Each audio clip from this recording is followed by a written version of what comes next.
Mga karangkada, live traffic update muna tayo. Ang nakikita nyo sa inyong mga screen sa yung traffic situation dyan sa Monumento. Base na rin sa feed mula sa MMDA Metro Base. Unahin natin yun nasa kanang bahagi ng inyong mga screens. Maluwag naman ang daloy ng trapiko. Yan yung mga galing ng Kamanava area at papasok ng Quezon City at papunta ng Makati area. So, southbound yan ng EDSA. Samantalang nasa dulong ng part ng inyong screen, nasa left side, yan yung galing ng Quezon City at papasok naman ng Caloocan, Navotas at Valenzuela area. Samantala, tingnan naman natin ang situation ngayon dyan sa may EDSA Reliance kung saan nakikita natin na sa right side ng inyong mga screens yan yung northbound ng EDSA na papunta ng Cubao at North Avenue. Medyo mabigat ang daloy ng trapiko sa mga oras na ito dahil rush hour ngayon. Samantalang nasa left side, yan naman yung papunta ng Makati at Pasay. So southbound lane ng EDSA at wala magiging problema ang mga motorista. June 17, 2025, Martes. Napanood nyo na ba yung kumalat na AI video tungkol sa issue ng impeachment? Dito po sa Arangkada Balita, walang AI dahil mga tunay na tao at tunay na balita ang umaarangkada.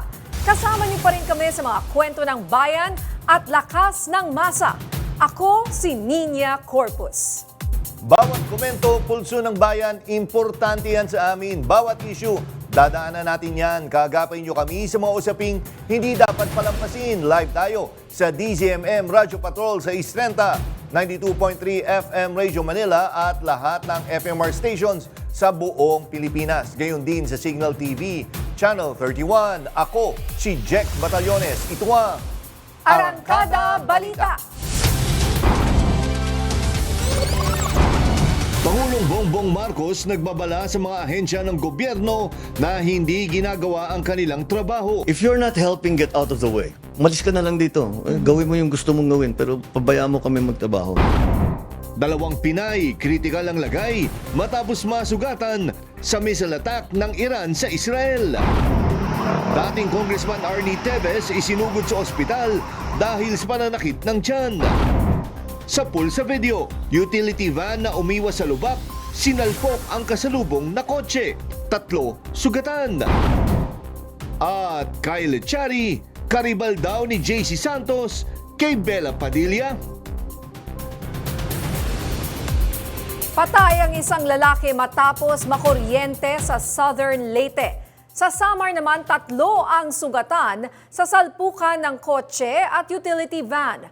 May report si FMR News Tacloban correspondent Don Chu. Sa pool sa CCTV ang pagsalpok ng isang utility van sa kasalubong nitong kotse sa National Highway ng Barangay Tulay, Santa Rita, Samar nitong linggo ng hapon. Base sa investigasyon, iniwasan ng utility van ang lubak-lubak na parte ng kalsada at nag-counterflow. Makikita sa CCTV footage ang pag-angat ng likurang bahagi ng utility van dahil sa lakas ng impact ng salpukan. Bumangga rin ang kotse sa isang residential area. Sa area ng pinangyarihan, sir, yung utility van, naging cross siya sa kaliwa. Iniwasan niya yung mga lubak-lubak. Mapansin niya na malapit na yung kotse, tinangka niyang bumalik sa linya niya. Tapos yung kotse naman, parang umilag, nagkasalubong sila. 3 ang naiulat na sugatan sa insidente. Panawagan naman ng mga motorista at residente ayusin na ang National Highway sa Samar Province. Pero ayon kay DPWH Secretary Manuel Bonoan, taong 2027 pa nakatakdang simulan ang pagsasaayos ng Maharlika Highway. Samantala, patay naman ang isang 40 anyos na magsasaka matapos makuryente sa nahawakang service drop wire pasado alas 10 ng gabi nitong linggo sa Barangay Itson, Macrohon, Southern Leyte. Ayon sa mga kaanak, sinundo nila sa isang inuman ang biktima dahil sa labis na kalasingan. Pero pagkatapos ng ilang oras, hindi nila namalayang umalis pala uli ang biktima. Pabalik daw sana sa inuman ang biktima nang madulas sa maputik na daan at aksidenteng mahawakan ang wire. Don Leandro Chu, umaarangkada sa pagbabalita. Nagkarambola ang 3 sasakyan sa Argao, Cebu. Ang ugat ng aksidente, ang pag-counterflow ng isang tourist van. May report si FMR News Cebu correspondent Clark Pasuwit. Aabot sa 11 individual ang sugatan matapos magkarambola ang 3 sasakyan sa National Highway sa Barangay Binlod sa bayan ng Argao sa Cebu. Sa inisyal na investigasyon, magkasabay na binabagtas ng motorsiklo at SUV ang daan papuntang Southern Cebu nang bigla silang salubungin ng nag-counterflow na tourist van na nagresulta sa salpukan. Agad namang dinala sa ospital ang mga sugatan. Clark Pasuit, umaarangkada sa pagbabalita. Patay ang isang 84 na taong gulang na lola matapos na tangayin ng malakas na agos sa sapa. Nagbabalik si Clark Pasuit. Bangkay na ng ma-recover ng mga tauhan ng Municipal Disaster Risk Reduction and Management Office ang katawan ng isang senior citizen sa isang mountain barangay sa bayan ng Katmon sa Cebu kagabi. Kinilala ang biktimang si Georgia Podot, 84 na taong gulang. Sa investigasyon ng Katmon Police Station, ilang residente ang nagsabing may nakita silang matanda na tinatangay ng agos sa sapa bandang 1:00 ng hapon. Agad silang humingi ng tulong sa barangay at sa MDRRMO. Tumugon ang MDRRMO pero nahirapan silang hanapin ang biktima. Umabot pa ng halos 8 oras ang rescue and retrieval operations bago nahanap ang labi ng matanda. Posible umanong natangay ng malakas na agos ang matanda habang tumatawid siya sa sapa. Clark Pasuit, umaarangkada sa pagbabalita.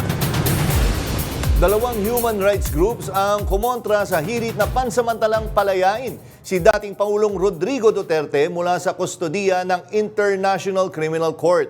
Ayon sa Coalition Against Trafficking in Women, Asia Pacific at Sentro, banta raw ito sa investigasyon at seguridad ng mga biktima. Git nila, kahit nasa kustodiya ng ICC, si dating Pangulong Rodrigo Duterte na nanatiling makapangyarihan ito, lalo't na iproklama pa ito bilang mayor ng Davao habang vice mayor naman ang anak niyang si Baste. Yun, bukod nga sa sinasabi nga na mayor at vice mayor, yung kanyang anak, of course, nakakalimutan natin, vice president yung isang anak niya. So, nandun talaga yung kapangyarihan, di ba? Oo. And I'm sure si Pulong yata is, I think, congressman pa rin, di ba? So, talagang nandun pa rin yung influence. Hindi masasabing, di ba, dun sa mga conditions na wala na daw, sinasabi nila, dina-downplay nila yung kapangyarihan daw ng mga Duterte. Pero which is, sinasabi nga ng mga victims, nandun pa rin yung influence niya. Oo diba? naman. Oo.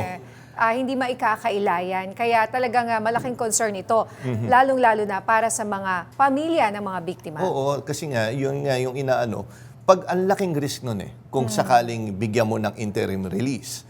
Pag binigyan mo ng interim release is, ano nga yung kasiguro mo, may babalik mo or pupunta At siya. saka sino mga kakausapin niya? Baka may mga sabihin siyang, maka-meeting siya ng mga tao, na sabihin, para hindi na magsalita si ganyan. I mean, these are possibilities. Oo, So, kailangan, totoo meron namang rules naman ata, Oo. partner Jack, para payagan siya dun sa interim release na that the prosecution na panel will have to agree to. Tsaka, ano yun nga, di ba? Marami pa nga, di ba, nabasa naman natin yung provision na may bansa na tumatanggap na sa kanya. Hindi naman dinidisclose kung anong bansa Hindi yan. nga sinasabi kung anong bansa, pero ang sabi ay dapat malapit lang sa The Hague. Hindi naman pwedeng mamaya nandyan sa Thailand or mamaya sa diba? Vietnam. Ang sinasabi nga sa isang interview Malapit ni lang sa Attorney atin. Colmenares, baka naman China lang yung Pwede sinasabi, rin, di ba? So medyo talaga. Tsaka Parang malabo ata yun, Oo, no? kaya nga sana may makausap tayo. Actually, we're trying to reach out doon sa isang makakapagbigay ng linaw sa mga isyong ito. Pero hopefully mamaya makausap natin. Pero yun nga, dapat may say pa rin yung mga victims doon sa bansa kung saan siya pupunta, di ba? So dapat At saka paano ba yung kanyang pagiging interim release na yan? Malaya ba siya makakagala? Kumbaga, pwede siyang kumain sa labas? Yun nga Pwede ba siyang Hindi, maglakad-lakad sa, di ba? Sa mall, for Kaya nga, example? Tsaka dagdag gastos, di ba dagdag gastos sa ICC yan? Oo. Magkano? So, anong klaseng interim release yan? Oo, hopefully malinawan natin ganyan.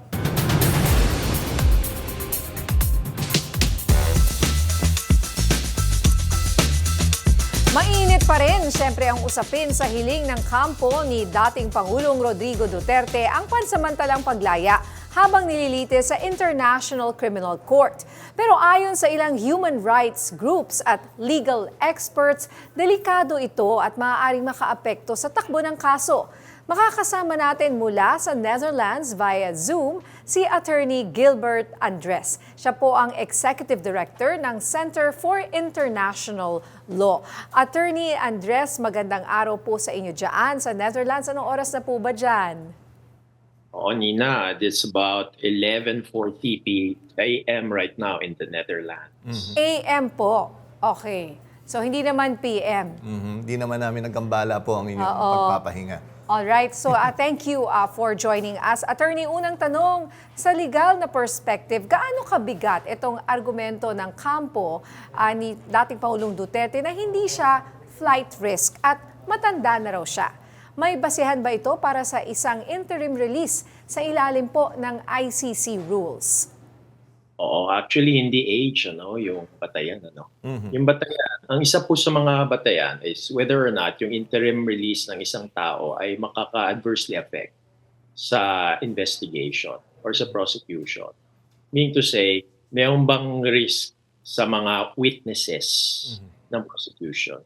At sa amin po, ang aming position ay meron po. Because in fact, ngayon pa lang na hindi pa po na-release si Mr. Duterte, ay may mga adverse effect na po sa mga potential witnesses. At pati po sa mga biktima po.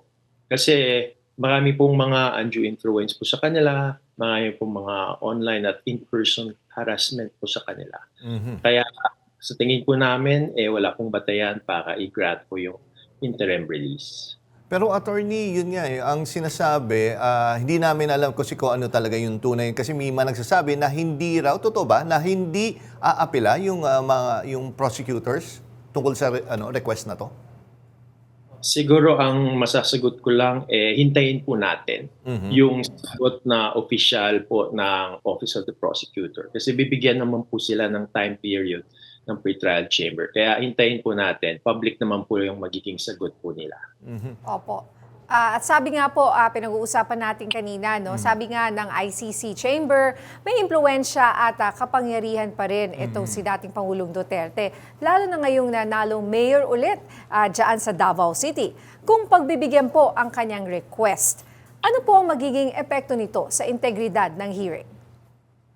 Siguro yung isang mga adverse effect dito ay magkakaroon po ng intimidating environment para po sa mga witnesses at para sa mga biktima. Siguro ganito na lang, tingnan po natin, kahit po sa Senado, mukhang may adverse effect, yung mga impluensya po ng mga Duterte. Kasi mukhang mga na yun, senador na yun, how much more pa ang mga common na mga Pilipino po, nagaya po ng mga biktima ng war on drugs. Kaya ang amin po talagang palagay, wag po sana at wag dapat po i-grant yung conditional interim release. Attorney, ganito, may sinasabi pa na undisclosed daw na country na kung sakali na tumatanggap sa kanya. Actually, may interview pa nga kay Congressman Polong na sinasabi pinag-aagawan daw ang kanyang tatay ng mga bansa para kunin daw, para mapunta sa custody muna nila or sa kanila muna mamalagi.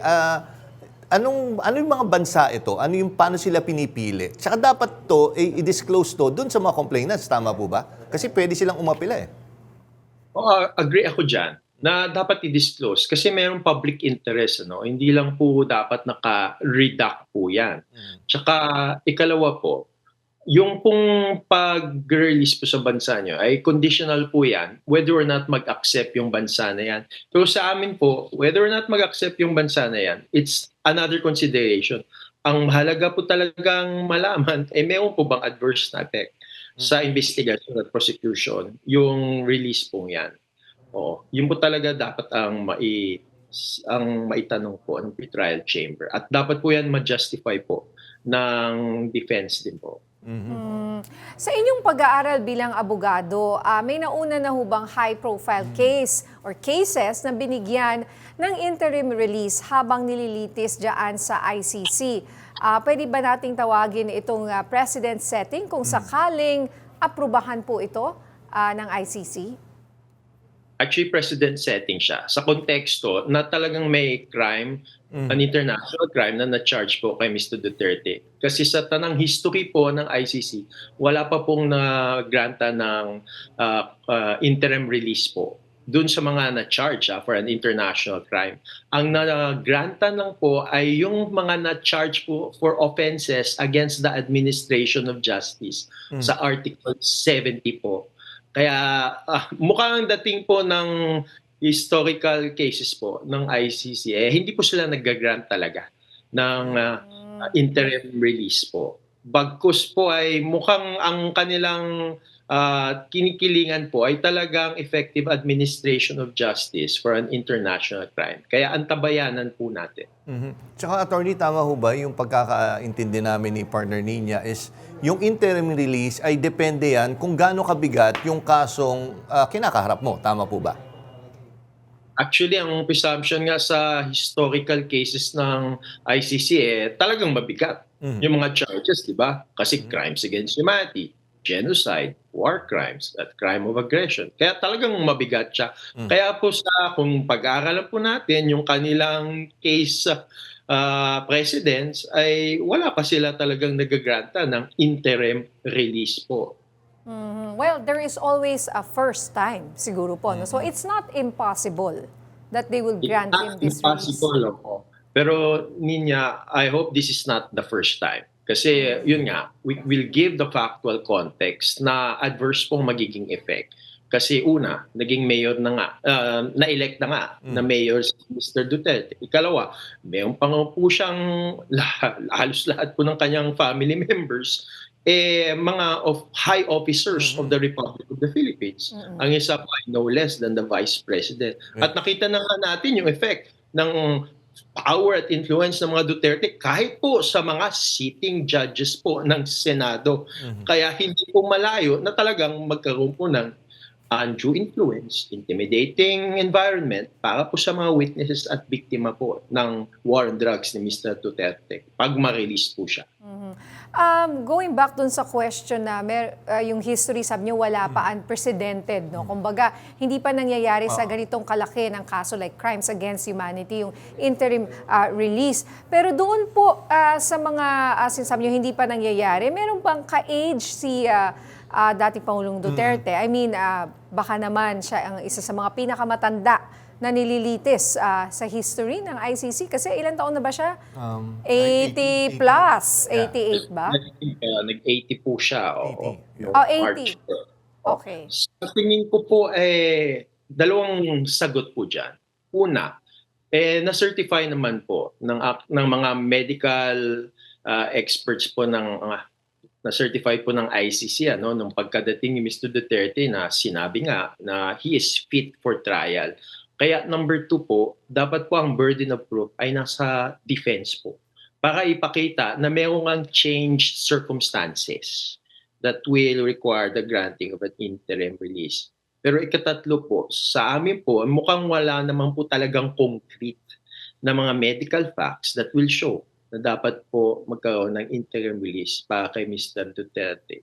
Ika-apat po, meron naman pong medical facility ang ICC na mga ospital at meron naman po silang medical officer and they provide the highest premium when it comes to the medical and physical health po ng mga suspects.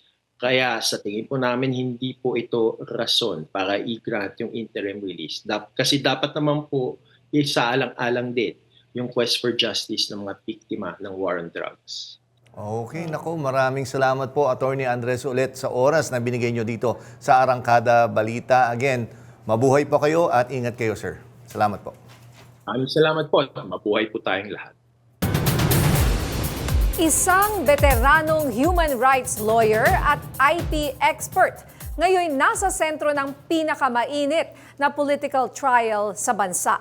Kilalanin si Antonio Odi Bukoy, ang bagong tagapagsalita ng prosecution panel sa impeachment ni VP Sara Duterte. Narito ang report ni Angela Babad. Ilalahat ng ebidensya, ipapakita sa mga hukom, makikita ng publiko. Nasa sa kanila yan. kung kahit na malakas ang ebidensya, mag-aakwit pa rin sila, sinong huhusga? Ang bayan. Unang humarap sa media si Antonio Bucoy kanina bilang opisyal na spokesperson ng prosecution sa impeachment trial ni Vice President Sara Duterte. Sa kanyang pambungad na pahayag, iginiit ni Bucoy, hindi lang ang Vice Presidente ang nasasakdal, buong bansa ang sinusubok. Ito pong paglilitis na ito, hindi lang po ang pangalawang Pangulo ang nasasakdal. Nasasakdal din po dito ang institusyon ng Senado bilang isang impeachment court. Nasasakdal din ang buong sambayanan. Bakit niya tinanggap ang hamon na maging boses ng prosekusyon? Malinaw ang sagot ni Bucoy. Hindi ito para sa sarili. Para ho sa bayan. Kinausap ako ng ilang kaibigan na nasa prosecution panel and sa palagay nila ay ako ay makakatulong para ilahad sa taong bayan kung ano ang sinusugo ng prosecution. Tinanggap ko po after talking to my family. At para sa mga nagtatanong kung may bayad ba ang kanyang serbisyo na ito para sa prosecution, Hindi ko na po kinakailangan ng bayad. Para ho sa bayan to. Hindi ho bayad, bayan. tinanong din si Bucoy tungkol sa mosyon ni Senator Bato de la Rosa na ipadismiss ang kaso sa Senado. Yung mga grounds na binanggit ni Senator de la Rosa, yun din po yung grounds na iniakit nila sa Supreme Court. So, ang nangyari, si Senator de la Rosa, umaaksyon na parang defense counsel. Ayon ho sa saligang batas, kapag nailatag ang articles of impeachment, dapat agad-agad mag-proceed sa trial. Tungkol naman sa tanong kung pwedeng tumawid sa ibang kongreso ang impeachment trial, may linaw si Bucoy. Bilang managing partner ng Bucoy Poblador and Associates, kilala si Bucoy bilang eksperto sa intellectual property law. Kinilala pa ng World Trademark Review bilang name to call for IP disputes. Pero hindi lang sa korporasyon umiikot ang kanyang mundo. Kasapi siya ng human rights groups na FLAG at Mabini at isa sa mga abogado ng Fact-Finding Commission noong Oakwood Mutiny sa ilalim ni dating Pangulong Arroyo. Graduate ng Political Science at Law sa UP at minsang donor sa kampanya ni Senator Alan Peter Cayetano, si Bucoy ay batikang litigator na ngayon ay nasa harap ng pinakamahalagang tungkulin sa kanyang karera, ang maging boses ng prosecution sa impeachment trial ni Vice President Sara Duterte. Gaya ni dating Representative Miro Kimbo sa impeachment ni CJ Corona, si Bucoy ang magiging mukha ng prosecution sa mata ng publiko at ng kasaysayan. Angela Babad, umaarangkada sa pagbabalita. Sa kanyang unang araw bilang opisyal na nakapagsalita ng prosecution panel, agad pinuna ni Attorney Antonio Bucoy ang mga naging aksyon ng Senado tungkol sa patuloy na naaantalang impeachment trial ng Vice Presidente. Yan ang umaarangkadang balita ni FMR News Senior Correspondent Willie Delgado Jr. Very specific yung provision ng accountability. Very specific what the powers are.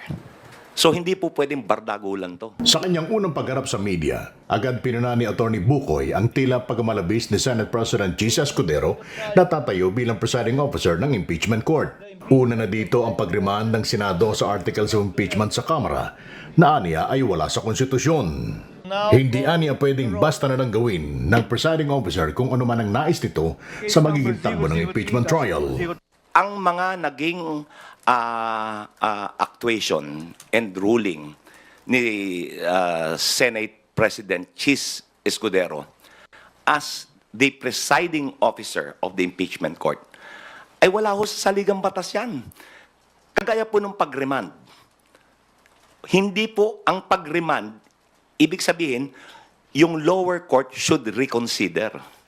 Gaya po na nabanggit ko kanina, wala hong salitang remand sa impeachment.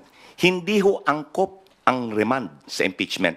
Yung remand ay para sa ordinaryong kaso, sa ordinaryong hukuman, but never sa impeachment court. Gate pa ni Atty. Bucoy, hindi pwedeng pabasta na lang gawin ng impeachment court anuman ang kanilang naisin. Meron pong limitasyon. Ang limitasyon ay ang ating saligang batas at ang kanilang sariling impeachment rules. Hindi po pwedeng porque you are sui generis, pwede mong gawin ang lahat ng gusto mo. Ang limitasyon po ay nasasaad sa ating saligang batas at sa kanilang sariling impeachment rules. In fact, kung yung impeachment rules po ay hindi alinsunod sa saligang batas, hindi rin po obra yun.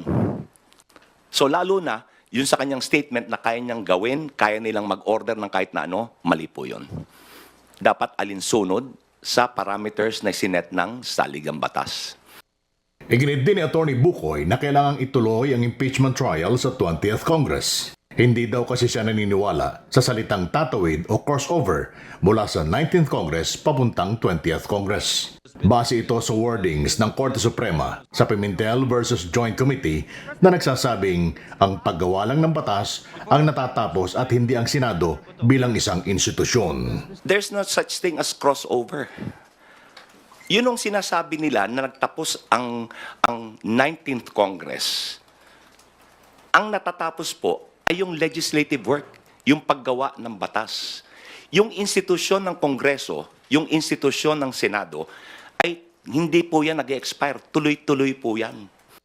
So, I think it's a misnomer to say that will it cross over? There's nothing in the Constitution that says crossover. In fact, sa ilang decided cases, gaya po nung Pimentel versus the Joint Committee, sinabi ng Supreme Court na ang napuputol, ang nagwawakas ay ang sesyon sa paggawa ng batas. Hindi yung institusyon na nagsusurvive, tuloy-tuloy. Willie Delgado Jr. umaarangkada sa pagbabalita. Puspusan na paghahanda ng kampo ni Vice President Sara Duterte kung saan 16 na abogado ang magtatanggol sa kanya sa impeachment trial. Habang ang Senado naghahanda na rin ng impeachment court. Nagbabalik si Angela Babad. Employers? Isang powerhouse legal team ang inihain ni Vice President Sara Duterte para sa nalalapit na impeachment trial. Kinumpirma ng Senado na nakatanggap na sila ng appearance ad cautelam mula sa Fortuna Narvasa and Salazar Law Firm.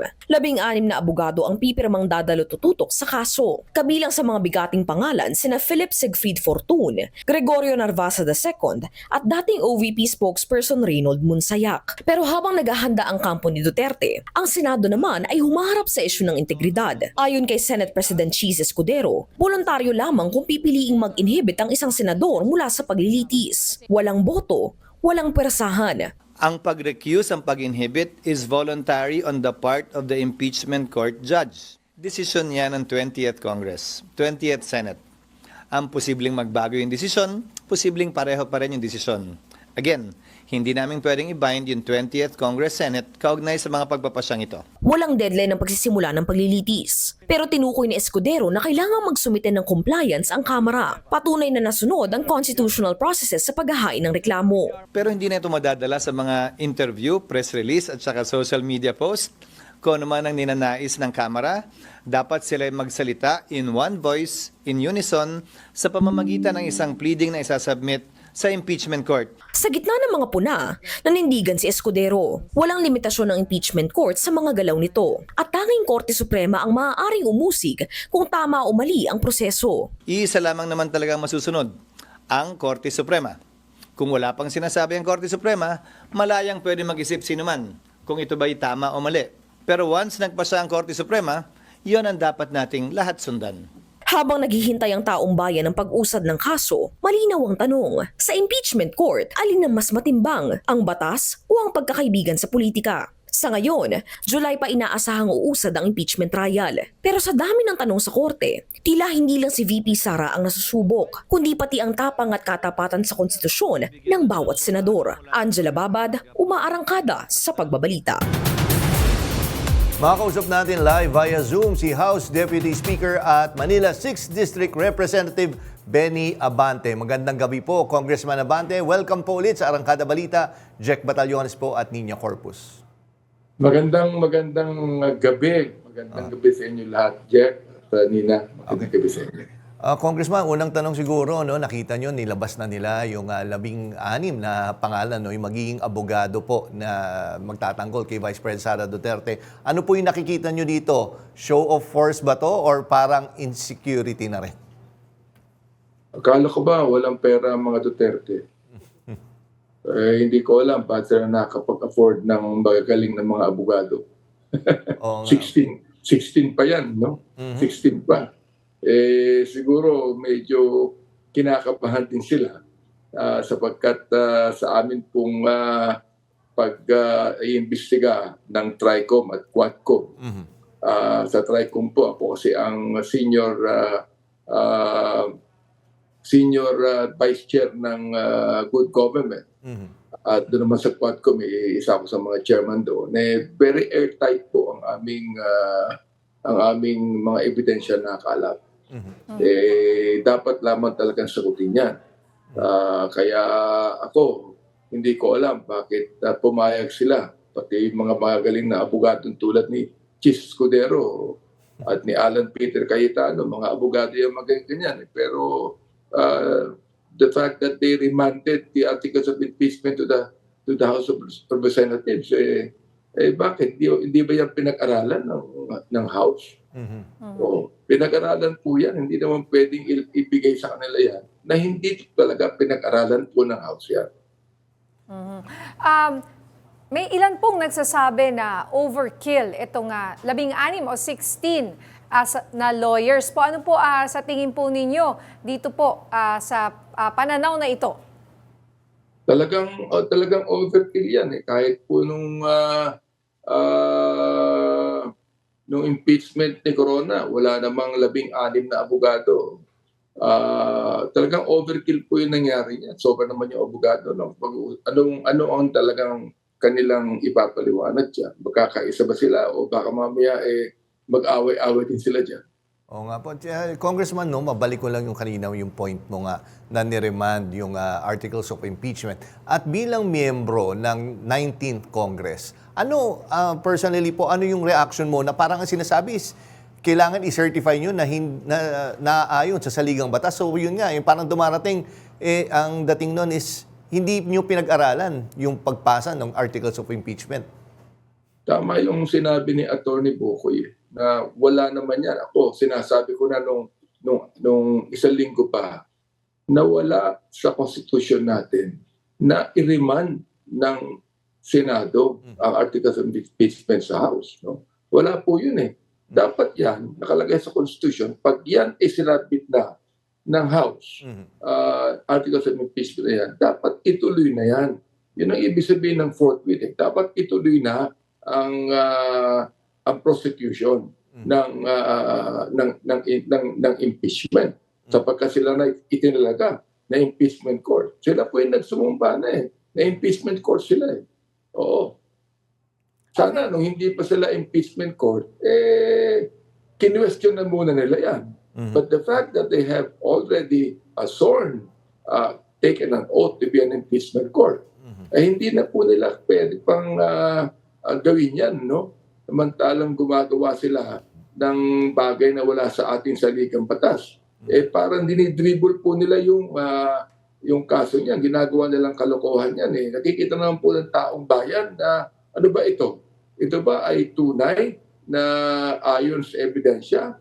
O ito pong si Chis Escudero lamang ay ginagawa ito for political survival? O nga po, ano po ang masasabi niyo nga, speaking of Senator Escudero, na sinabi niyang no limit sa power ng Senado sa impeachment trial? No limit, ang sabi niya. Opo. In fact, sinabi pa niya na hindi magka-equal ang House sapagkat ang House ay prosecutor at ang Senado ay impeachment court. Whatever it might be, sinapit na namin sa kanila yung articles of impeachment. It now becomes the duty of the Senate, according to the Constitution, na ituloy na ang paglilitis. Congressman, ganito, malipat naman tayo bukod sa impeachment kasi syempre sa 20th Congress at nagkaroon kayo ng, di ba, may Quad Committee, may TRICOM.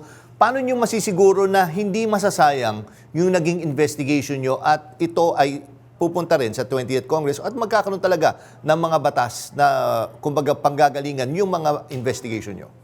Actually, yung mga bills na aming sinubmit the 19th Congress ay maaaring hindi na ito maging batas pa, no? So, it must be refiled in the 20th Congress para ito ay matuloy na maging batas. Ano? Tulad nung pagbawi ng mga properties na binili ng mga Chinese. Tulad ng tinatawag nating yung pag-reinstitute ng death penalty. At tulad ng pag-define natin sa tinatawag nating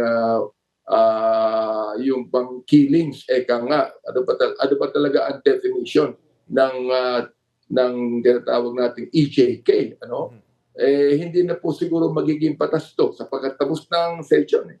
So nire-refile ito sa 20th Congress at nais namin ituloy ito, no? Sabi nga ni Chairman Ace Barbers, yung bang Quadcom 2.0, dapat kung ituloy ito sapagkat talagang marami pang dapat na imbestigahan dito. Hindi pa natatapos to. Jackie. So ano po ang dapat asahan ngayon ng publiko? Mas lalalim po ba ang investigasyon sa mga dating opisyal gaya ni dating Pangulong Duterte? Maaaring hindi po lalalim pero ipagpapatuloy po yan at lalo makikita po ng taong bayan. The only thing na masasabi nating lalalim yan sapagkat makikita po ng taong bayan ang tunay na katotohanan tungkol po sa war on drugs. Yan po ang nais natin, no? Sapagkat sa Quadcom pinag-uusapan ng Pogo, hindi pa ho natatapos yan. Yung pong Harry Roque hindi pa nagbabalik dito. Amin nang nilift yung kanyang yung contempt na binigay namin sa kanya. So therefore he is now free to come back. Ang problema, ba't di pa siya nagbabalik? Hindi ba? Pangalawa, marami pang nahuhuli. In fact, ngayon lang nakita natin sa news na meron yata ilang daan yung pinauwi na sa China dineport na. Ano? Marami pa, Jack, Nina, marami pang mga more than 10,000 pa na nag-alisan sa malalaking hub na mga pogo at sila ay naglagay ng maliliit na pogo sa mga subdivision. Kinakailangan imbestigahan pa natin yan. Oo. Tapos yung tinatawag natin drugs. Hindi naman nawala ang drugs. Kahit naman nagkaroon ng war on drugs, kahit maraming napatay nung panahon ni Duterte, nawala ba ang drugs? Hindi naman po nawala ang drugs. Nakita po natin na may mga lumulutang-lutang pa rin sa karagatan na malapit sa West Philippine Sea. Palagay ko, itinapon po yan talaga ng mga Chinese. Oo. At sinadya ng mga Chinese yan para baka maisip ng mga fisherman na malaking pera ito. Pero nakita nyo, I commend the fisherman na imbes na kanilang kunin yan, ipagpili yan, ay sinuko nila sa nga po, tama ho yun. Tama nga ho na imbis na yung pagkakitaan nila, isinuli po nila sa authorities po. Yes. Opo. Yes. Para Yung EJK, marami po pag-uusapan dyan sapagkat look, kinakailangan po talaga makita natin dito yung reward system na binibigay sa ating kapulisan. In fact, sabihin ko sa iyo, Cheka, hindi pa talaga nakakasuhan ng maayos ang mga pulis na gumamit ng mga baril sapagkat naniniwala po tayo ang baril po ng mga pulis, hindi po yan ginagamit para pumatay. Oo nga po. Yan po ay ginagamit for self-defense. Oo. Kaya ang tanong ko sa ating mga kapulisan okay, anong ginawa ninyo nung nakapatay yan? Dapat yan na kinuha niyo yung mga baril. Dapat yan, kinasuhan niyo kagad yung mga yan. Pero merong 4 na kinasuhan at yan ay na-convict pero homicide. Yung kaso po. Ang kaso po nila, ginawang homicide. Hindi talaga murder. At bailable nga po yun. Anyway, so yun nga po, sana po, Congressman, hindi masayang yung naging investigation nyo doon sa mga Quadcom at Tricom going into dito sa 20th Congress. Again, maraming salamat po, Congressman Abante. Mabuhay po kayo at magandang gabi, sir. Salamat po. Salamat, Jack. Salamat, Nina. Magandang gabi sa inyo. God bless. Salamat po. Kinundena ng palasyo ang pagkalat ng isang AI video na nagdudulot ng disinformation. Ayon sa palasyo, dapat hindi nanggagaling sa mga public officials ang fake news. May report si Cherubim Ganaden. Binatikos na Malacanang ang kumakalat na AI-generated video na nagpapakita umano ng mga estudyanteng sumusuporta kay Vice President Sara Duterte na ayon sa palasyo, hindi totoong tao. Ito ay matapos i-share ni na Senador Ronald Bato de la Rosa at Davao City Mayor Sebastian Duterte sa kanilang social media. Ang pag-share ng mga katulad na ganyan, muli, disinformation, fake news, hindi po sana nanggagaling sa mga opisyal ng pamahalaan. Nakakaduda, mas nakakawala ng tiwala kung mismo sa matataas na opisyal nanggagaling ang mga disinformation at fake news. Paliwanag ni Yusek Claire Castro, pwedeng maharap sa parusa ang mga opisyal na nagpapakalat ng misleading AI content, lalo na kung may komentaryo pa silang ibinibigay. Depende po sa sitwasyon. Kung sila man ay nag-comment dito, mayroong kaakibat itong penalty. Kaugnay nito, isang pag-aaral ng Reuters Institute ang nagsabing 67% ng mga Pilipino ngayong 2025 ang nagsabing mataas na ang kanilang takot sa fake news. Pinakamataas mula nang simulan ang global survey noong 2020. Ayon sa report, Facebook ang pangunahing pinagmumulan ng disinformation sa Pilipinas, kasunod ang TikTok at YouTube.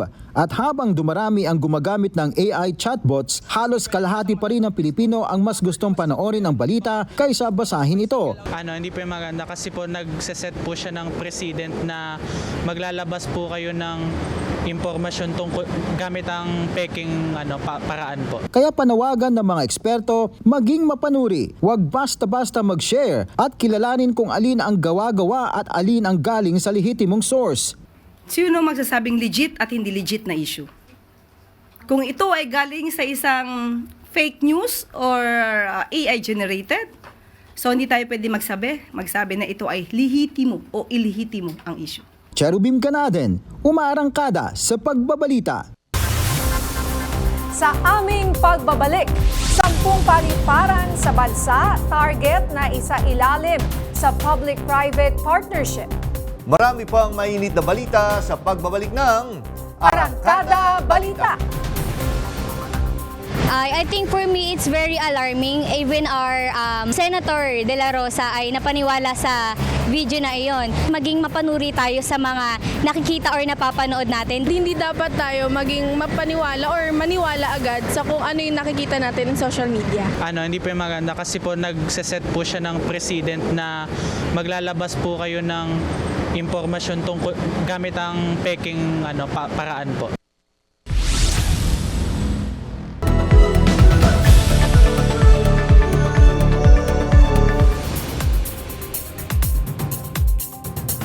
Kahit si Pangulong Ferdinand Marcos Jr. hindi nakaligtas sa tinatawag niyang fake news.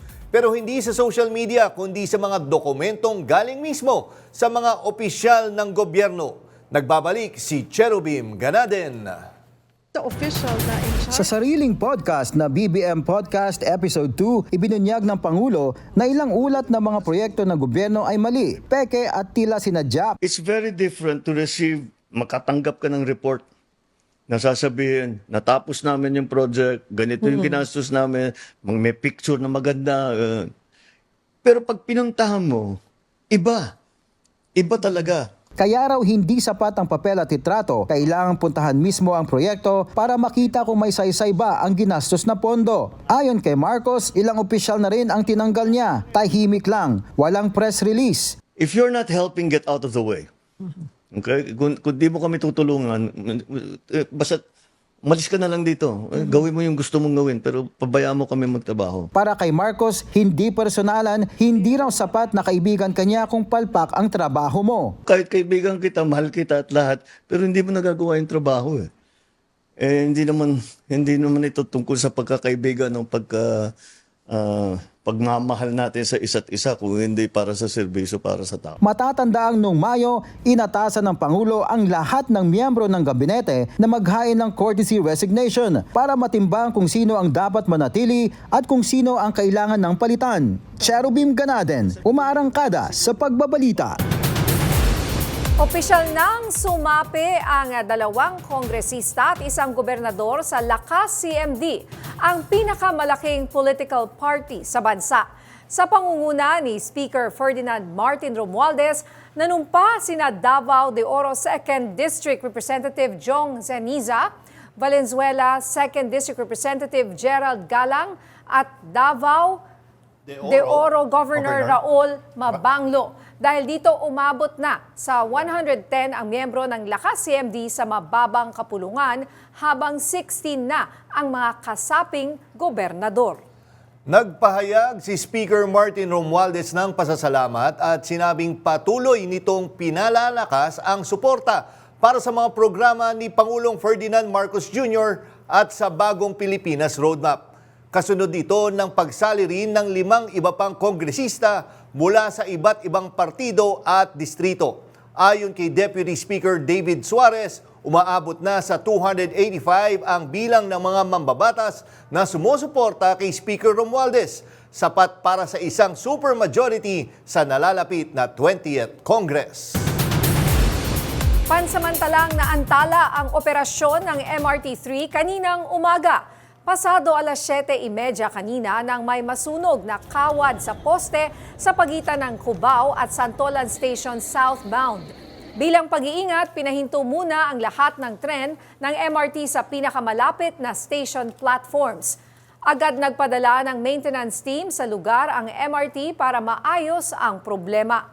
Naibalik din agad sa normal na operasyon ang MRT pasado alas 8 kaninang umaga. Nauna nang humingi ng paumanhin ang MRT sa abala at nagpasalamat sa pang-unawa ng mga commuter. Inihayag ng Department of Transportation na 10 pang paliparan sa bansa ang nakatakdang isa pribado hanggang sa 2028 ayon kay DOTR Secretary Vince Dizon. Kabilang narito ang mga airport sa Iloilo, Davao, Siargao, Busuanga, Lawag, Bacolod Silay, General Santos, Puerto Princesa, Bicol at Tacloban.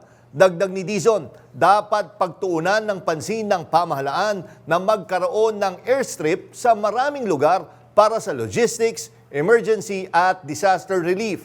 Sa ngayon, 7 airport na ang isinailalim sa PPP kung saan pinakamalaki ang Ninoy Aquino International Airport na inilipat ang pamamahala sa New NAIA Infracorp noong 2024. Ayan, no? 10 papagandahin, no? Sana masama na rin yung sa probinsya namin sa Batanes. Oo, yung Batanes. Oo. Tsaka diba limited lang Teka, kasi nabasa ko kasama yung Lawag. Lawag, yun nga, yung palang ako sasabihin. Masaya ako dyan. Siyempre yung mga natin. Alam mo, noong pa naman international airport yung Lawag eh. Oo, di ba? Pero siyempre, may room pa rin talaga for improvement at para palakihin at para mas marami pa rin makapunta sa iba't ibang lugar na ito. Sa amin naman kasi sa Batanes, ang problema doon, yung airstrip, hindi mo pwedeng habaan? Hindi pwedeng Hindi habaan pwedeng dahil bigyan ng bundok or something? dahil kasi ang dulo niya, vulkan eh. So there's really may way risk na- doon, Kaya yun. Well, sana magkaroon ng improvement in some other parts. But there's also advantage to that. At least hindi magkakaroon ng over-tourism dyan sa inyo sa Batanes. Totoo yan. Kasabay ng pagbubukas ng klase, nagkita sina Pangulong Ferdinand Marcos Jr. at PNP Chief Nicolas Torre III para talakayin ang seguridad sa mga paaralan. Sa pulong, ipinakita ni Torre sa Pangulo ang real-time body cam footage ng mga rumespondeng pulis bilang patunay ng kanilang 3 to 5 minute response time sa mga tawag sa 911. Giit ni Torre, pwedeng i-report sa 911 pati ang mga insidente ng bullying sa mga paaralan, lalo ngayong inaasahang umabot na nga sa mahigit 27 million ang mga estudyanteng babalik mula preschool hanggang senior high school.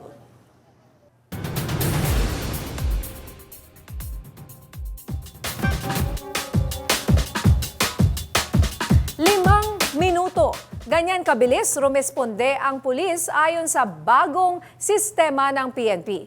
Pero sa traffic sa Metro Manila, kaya ba talaga ito? Kaya ang tanong, ano ang masasabi mo sa ipinatutupad na 5-minute response time ng PNP? May bagong pag-asa para sa mga ligtas na komunidad. Tara, pakinggan ang boses ng masa sa Masasabi. Tingin ko maganda siya kasi knowing na medyo mataas yung crime rate sa Manila. Maganda na makakuha agad ng response. Sana in real time, that's true, di ba? Tapos darating sila super late na. So, what's the point? So, sana totoo. Kung makakatulong po yan sa mga taong bayan, mas maganda po. Para sa akin po, okay naman siya. Pero ang tanong po, kung kaya po ba talaga ng 5 minutes na response, dapat may mga stall po sila. Masabi ko po, maganda naman, pero nakadepende pa rin po sa location po ng pangyayari po ng PNP. Mas maganda yung kung masusunod, mas maganda. Actually, hopefully, maging effective siya. Mapalaganap nila sa buong bansa. For me, yung 5 minutes na pinapatupad ni PNP Chief is very necessary. Lalo na po ngayon, diba? Kasi maraming krimen na nagaganap. Mas lalong umaangat yung mga krimen na nagaganap dito sa Pilipinas.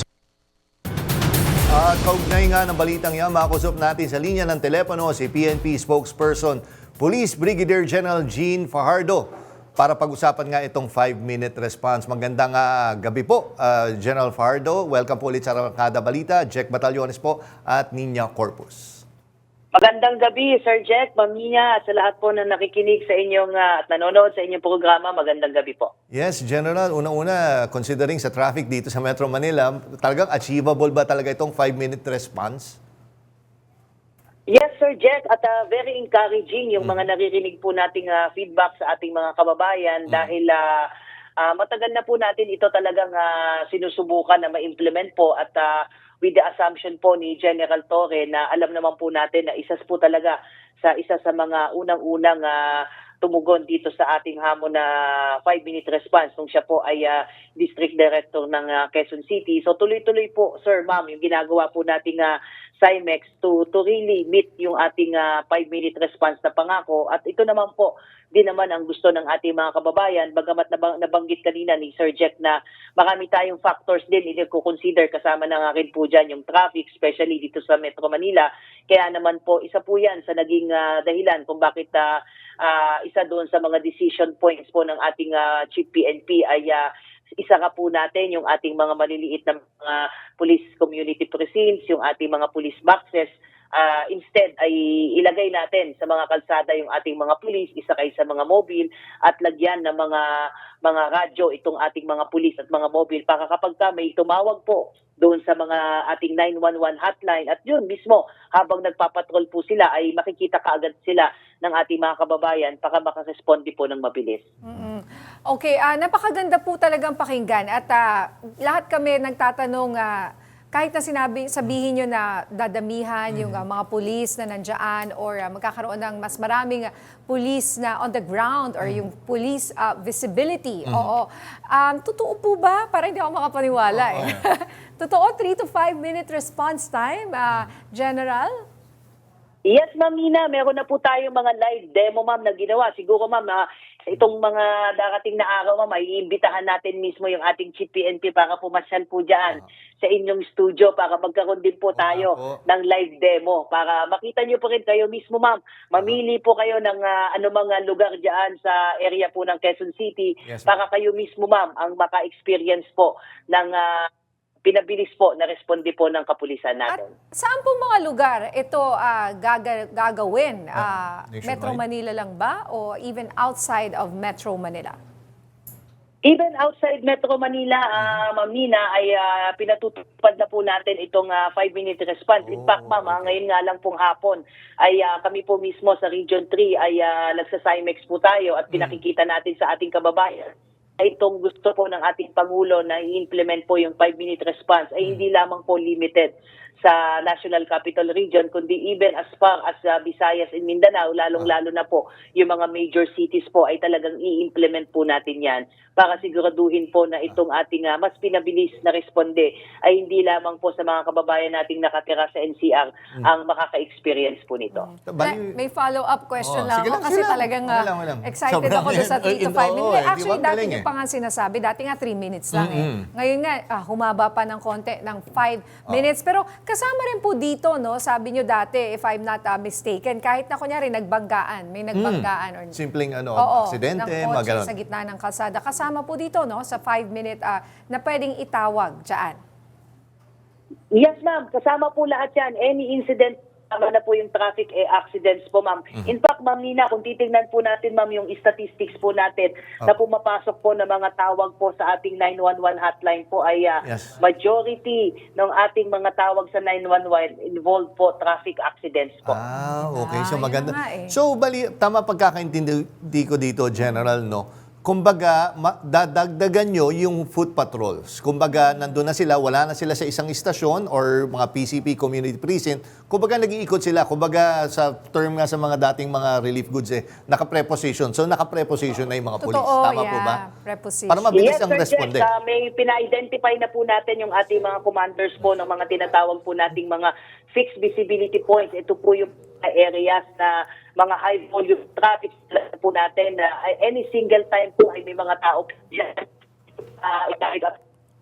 So, nandyan na po natin i-deploy yung ating mga mobile patrol, yung ating mga motorsiklo. Talagang i-improve pa natin, pati po yung ating communication, dinadagdagan po natin yung radio para yung mga pulis po nating nakadeploy, lalong-lalo na po yung mga pumapasok po na tawag sa 911 ay itatawag po yan. Ang main server po kasi ng 911, Ma'am Nina, Sir Jack, ay nasa Karami po.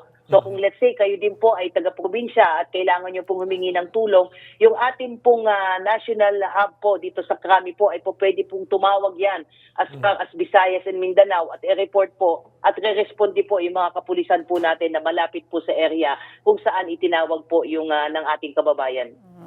Okay, naku, may follow-up question sana kami dun sa nangyaring pamamaril dun sa isang empleyado ng Kamara. Opo. May update na po ba doon?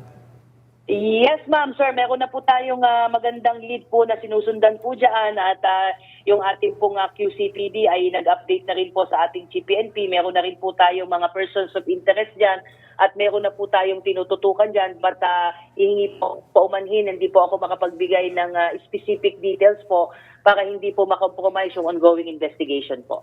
Okay, naku, maraming salamat po, General Fajardo. And finally, napagbigyan nyo kami dito. Alam namin busy kayo. And thank you sa time na binigay nyo dito sa Arangkada Balita. Mabuhay kayo, ma'am, and ingat po kayo. Maraming salamat, sir, ma'am, at magandang gabi po.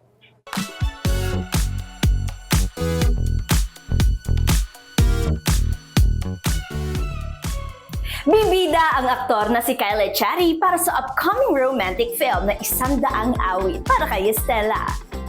Ni-reveal si Kyle sa isang short video kasama ang mga bida nga sina Bella Padilla at JC Santos. May hawak pa siyang gitara. Gaganap si Kyle as Clyde. Karibal siya ni Fidel played by JC sa Puso ni Stella na role naman ni Bella. Sequel ito ng hit 2017 film na 100 Tula para kay Stella. Kung kailan natin mapapanood, yan ang dapat nating abangan. Ayan po ang mga latest para sa Showbiz Balita. Ako po si DJ Mamamamamamia ng FM Radio Manila. Umaarangkada sa Showbiz Balita. Balik mo na sa inyo, Jack Aninya. At yan ang mga balitang umarangkada ngayong araw. Ako si Nina Corpus. At ako naman po si Jack Batallones para hindi mahuli sa usapan, kapit lang hanggang sa susunod na Arangkada Balita.